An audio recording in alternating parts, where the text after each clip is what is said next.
ürəkləri möhürləmək. Quranın bir sıra ayələrində azğınlaşmış insanlardan haqqı nahaqqdan ayırd edə bilmək bacarığının alınması, ürəyin möhürlənməsi ifadəsi ilə əks edilmişdir. Bu ərəb dilində xətm, bəzi hallarda isə təb və ya rəyin sözləri ilə ifadə edilmişdir.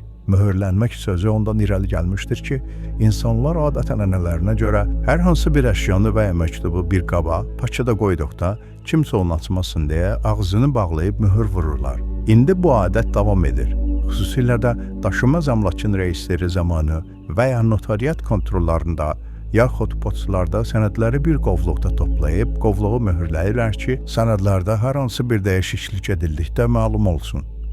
Qədim dövrlərdə şahlar kiməsə mükafat göndərdikdə pul kisələrini öz şəxsi möhürləri ilə möhürləyirlərmiş. Bu ondan irəli gəlirdi ki, kimsə kisənin ağzını açsa puldan götürə bilməsin. Ərəb dilində bu feil xətm sözü ilə ifadə edilmişdi. Lakin bu söz azğınlıqlarında israrlı olan imansız şəxslərə aiddir. Onlar öz küfürlərində o qədər inadkar olurlar ki, haqqı qəbul etmək qeyri-mümkün olur. Sanki qəlbləri möhürlənir. Təb feili də eyni mənanı çatdırır.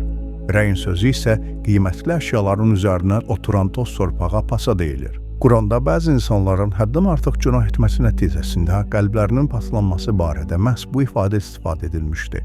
Xeyr, düşündüyünüz kimi deyil, əməlləri pas kimi qəlblərini örtüb. Mutaffifin surəsi 14-cü ayə. Daha çox insan faydalansın deyə bu videonu bəyən və yadda saxla.